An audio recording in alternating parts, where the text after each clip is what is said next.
Good morning, good afternoon, good evening to all my friends on the Earth ship.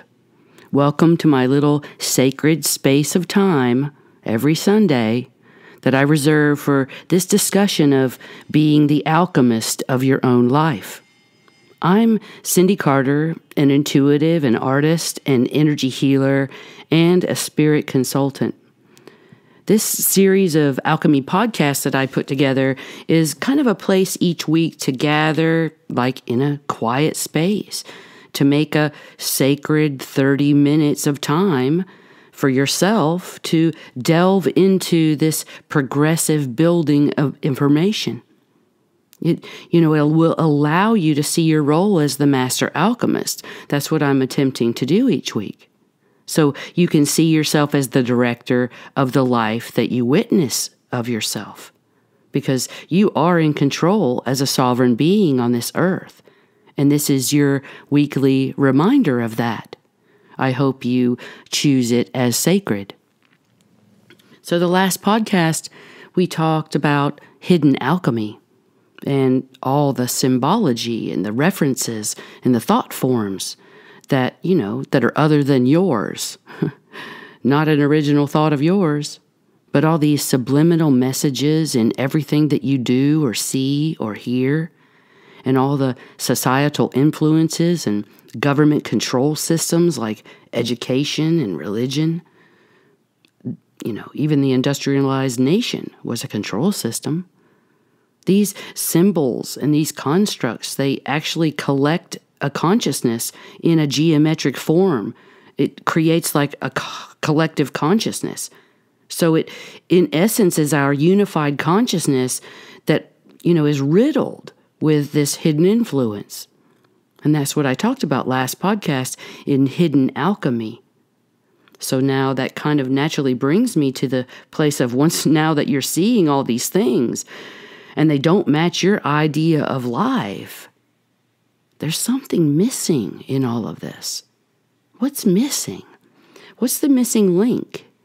In all expressions of life and on all aspects of this earth and the star nations, what's missing? What's the missing quotient? Why are we suffering? I think it's because of compassion. The missing link is compassion. We're being pulled apart within us, outside us. Our whole idea of life is being torn apart. And I'm okay with that part of it, It has to happen in some ways, but it doesn't have to be through strife and suffering.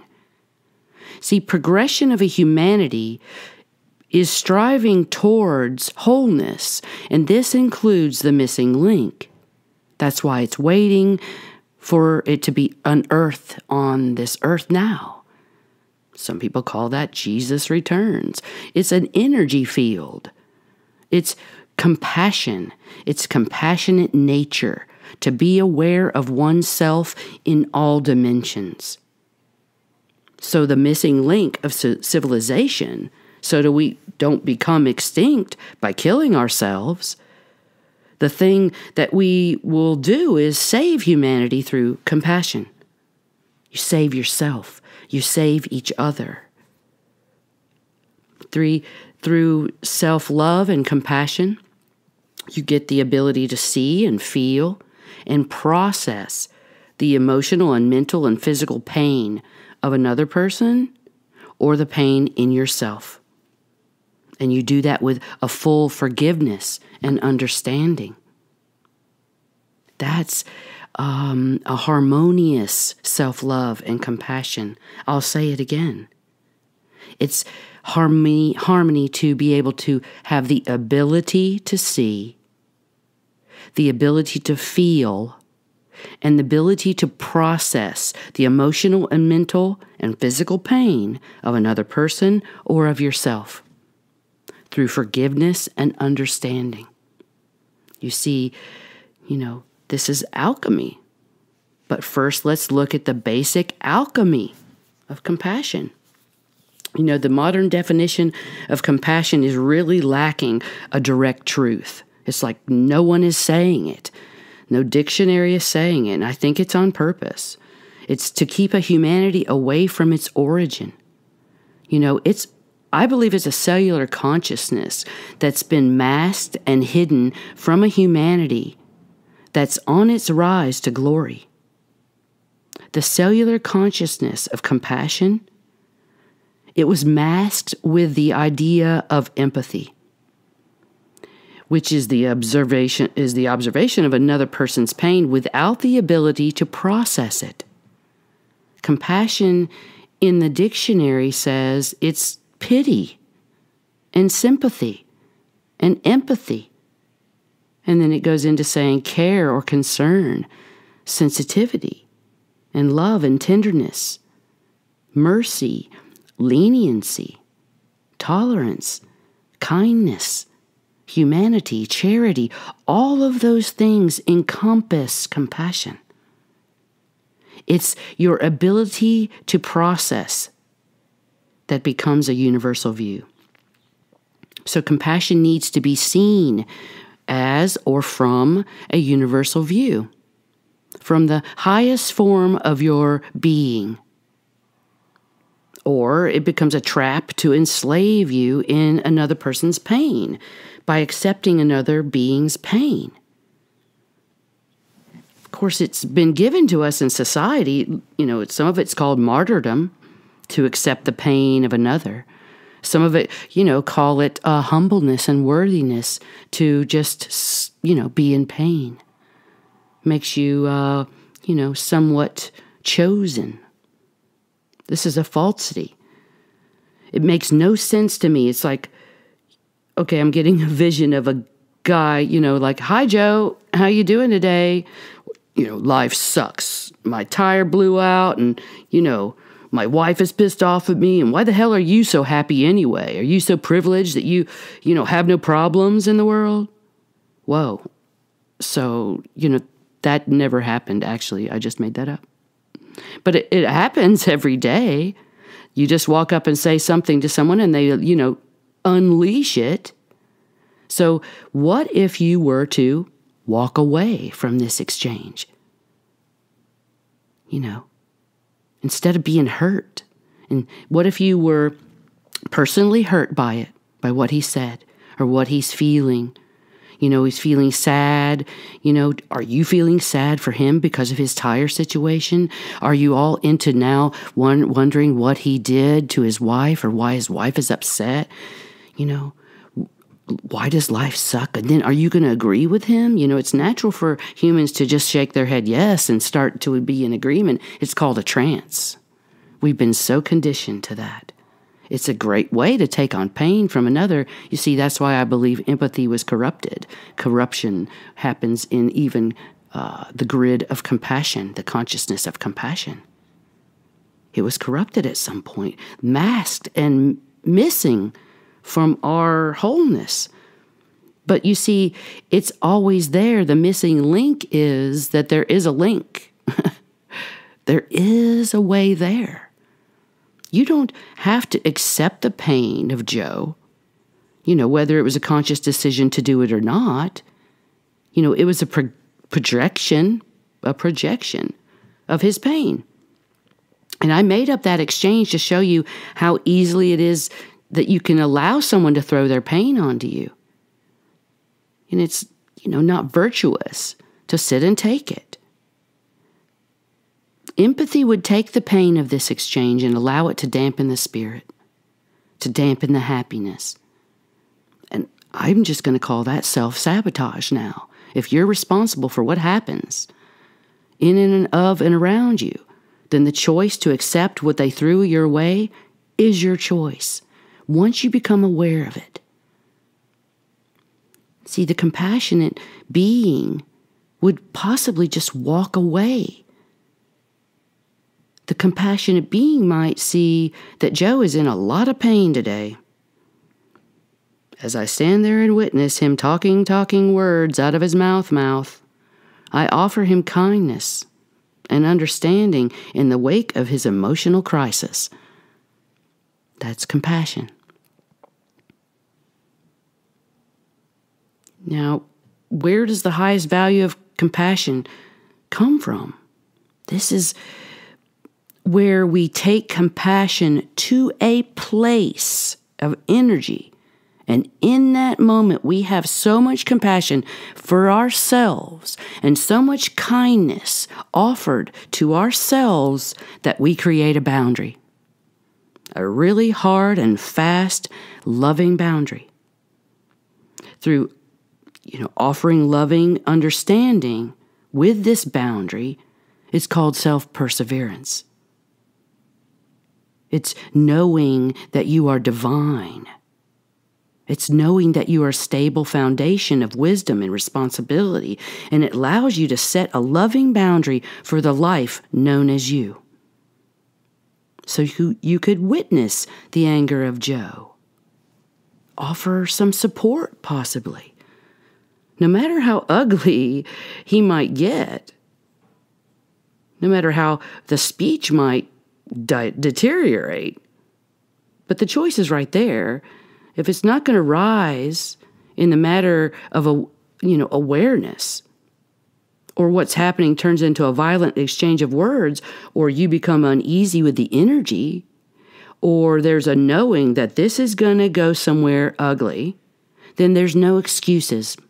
Leave. My hope is a good day for you, and walk away. Not stand there and accept the anger, the projections. Right then to be aware enough to say, sorry, I won't allow you to do this right now. I'm sorry, I will not stand here and allow you to throw your anger on me. May your day get better and better. And you could say this to yourself. You have nothing to prove to the person in pain. This is your compassionate boundary. Could you do that? Can you do something to snap yourself out of this trance where you don't agree? Can you do something so crazy as walk away in mid-sentence? Or just tune it out as you stand there? That takes even more wherewithal. I mean, we were taught differently to stand in agreement while someone was talking, especially when we were children, when we were told not to speak, not to be heard. Most of us were anyway. And definitely not to be, objective to any adult. But now we need discernment. We're adults. This is a podcast on YouTube. You're trying to figure it out. But discernment is a whole podcast. You need to look that one up. I did that one a few weeks ago. That takes a lot right now. We have even been taught as adults to be loving and kind when we're even diving into another person's pain, allowing them the space to vent, or to spill their pain. Of course, this is partly true, but we were never given the boundary of self-love. To feel so loving towards ourselves first that it creates a stable, solid foundation with a space of boundary that we could be helpful and useful to a society if it's, not trying to deplete our vibration. To take this pivotal moment right then in midstream to become self-aware of what this is doing to your emotional level, to your mind, and make an action step of sovereign love through your heart. Not just your mind, but to be aware of how this is affecting you in all aspects. But come back to your heart where this sovereign love exists for yourself and the person that you're involved with. To walk away or stand there or offer more assistance. It's your choice. It's like deep, deep down as a vibration. Did you come here to earth to live or die? To have your energy taken away from you? And you do this voluntarily. by allowing the negative of another person into your auric field to accept as your own. I call this self-responsibility. So if you came here with the choice to live, then this is a constant choice in each day from moment to moment on this earth. And in unawareness, we take on all kinds of pains and consciousness and ideas and abuses, and we make them our own. Well, that's happened all our lives. It's nothing to regret. It's nothing to be defeatist about. It's nothing to say, I can't overcome. What are we going to do? Or to even do what I'm seeing a lot of people do, find the, hidden anger everywhere, the abuses, the traumas, and focus on them. That's not what I'm talking about. I'm talking about coming into the awareness of yourself while you see the atrocities around you. You're going to all need to know this very, very soon. In unawareness, we take on the pain, take on the ideas of abuse. If you choose to be aware of what's happening, then you can say, no way, not me. I didn't come here to do that. Once I see this, what's being displayed right now in front of me is abusive and unkind, I will not accept it. I will not fight against it. I will walk away from it energetically into neutral status of electricity. It's like I just had a vision of a little kid and an older brother. He always looks out for his younger brother. And I just saw the older brother just like grab himself by the neck and pull him right out of there. You see, you're the older brother or the older sister too. This is what multidimensionality is about, accepting the higher wisdom inside you as your own. This is truly self-love. This is truly compassion. Confrontation, anger, abuse are not acceptable in universal fields of peace. It's up to us to become sovereign, to make the choice. I've had a lot of interdimensional beings come to me over the last 10 years because they learned of my compassion and my ability to be compassionate with an interdimensional race that might have been our abuser in other times or in current times, with races that altered our genetics, or deities or saints doing the bidding for, oppressed planetary nations. I've discussed compassion on all types of levels with all types of beings. It is a universal truth, this compassion, and many on many lands are learning of it, incorporating it. It's much more powerful than any technology in use today. It does not take suffering to learn of compassion. It's innate within us. It's the missing link. Yet here we are on the earth where suffering has been a key ingredient to self-awareness, to higher consciousness, to becoming aware of ourselves on many levels. We can change that. This is part of our soul alignment. We had to retrieve this hidden portion of ourselves, this ability to be compassionate. This missing self-love is really what humanity could infuse itself with, this understanding of this vibration and frequency of compassion. When this part of yourself is focused on, your alignment with your higher self, it strengthens and it creates this solid golden layer around the body of plasma gases that are a higher vibrational barrier of love and peace and confidence. So here's a visual for you. Let's talk about empathy for a second.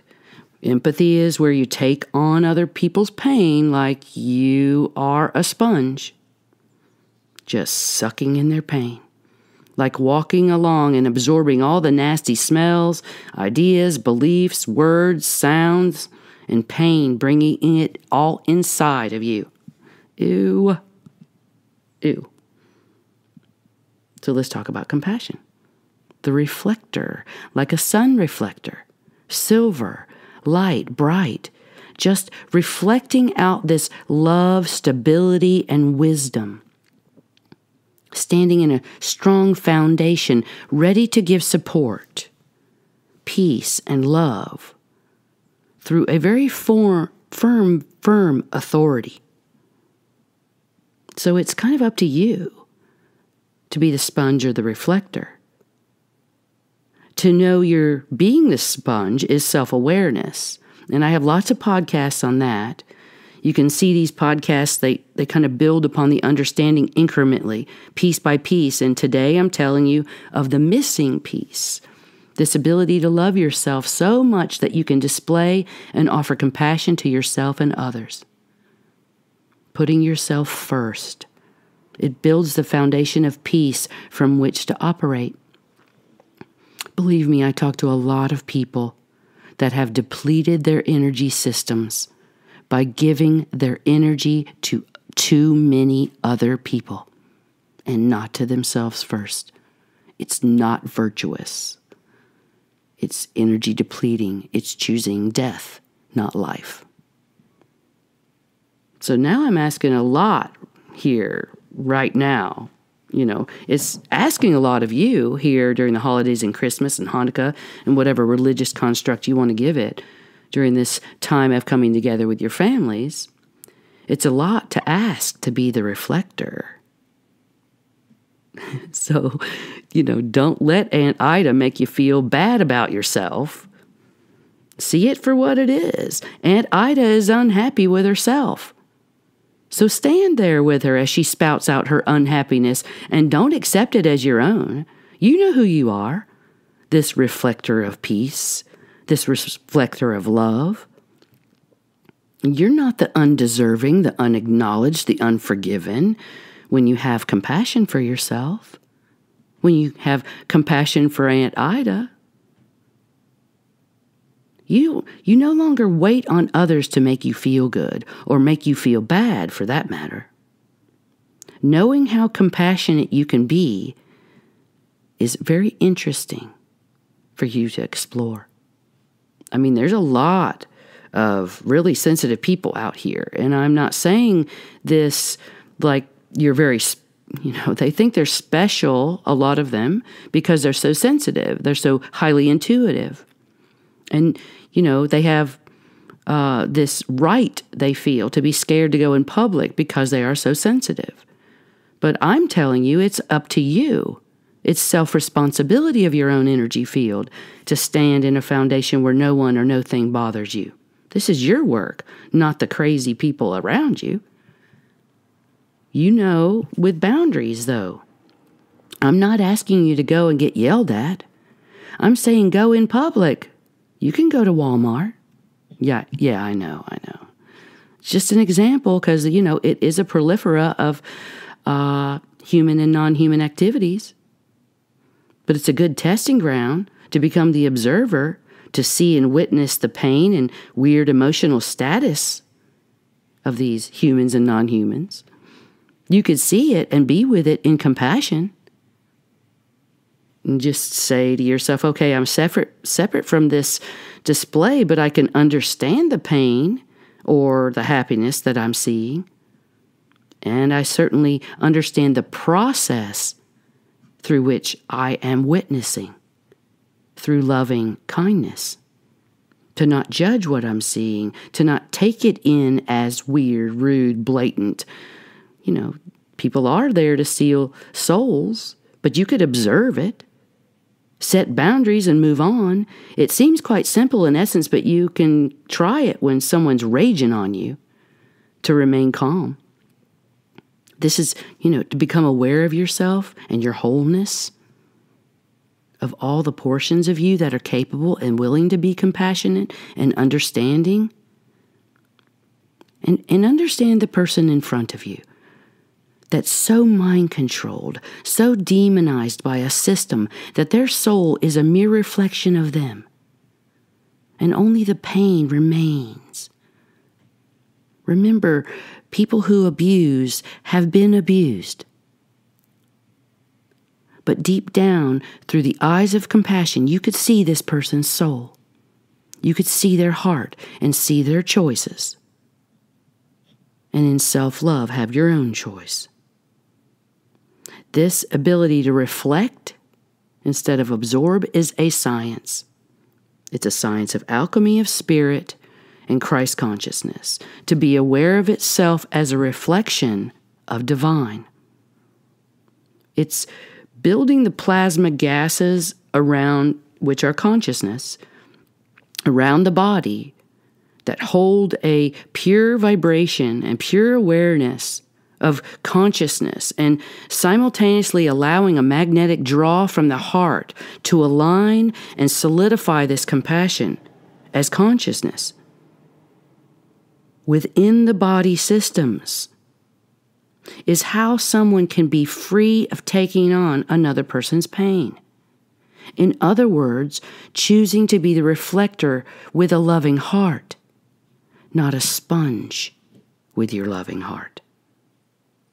So it's a choice to allow this awareness as an act of sovereign compassion and free expression of the lifespan known as you, as activating the heart. There are days ahead that will require self-love and definitely compassion. Compassion for yourself and compassion for others. So please be kind and loving with yourself and with the people around you. To learn more about healing yourself, I am putting together some workshops. I'm going to do some online workshops and in-person workshops to assist you in healing yourself. So look for some announcements for alchemy classes and holographic healing courses on my website. I'll probably do some introduction web videos here on YouTube and announce it also on my Facebook page. You can also find the Template of Grace meditation series. It's a powerful way to realize grace in your life, and right now, compassion is part of the graceful process. We could all use some grace. It's an 11-day activation that you can find on my website. I'm also sharing on Patreon right now, where I'm discussing, and only on that platform am I discussing some healing technologies that I work with to assist other people.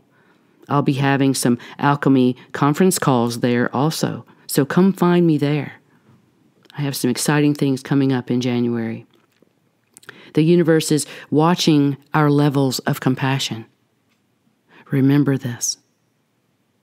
Remember that you are walking compassion, that you are the reflector of the divine within you. And it is the missing link to humanity's continuance of life, expressing life.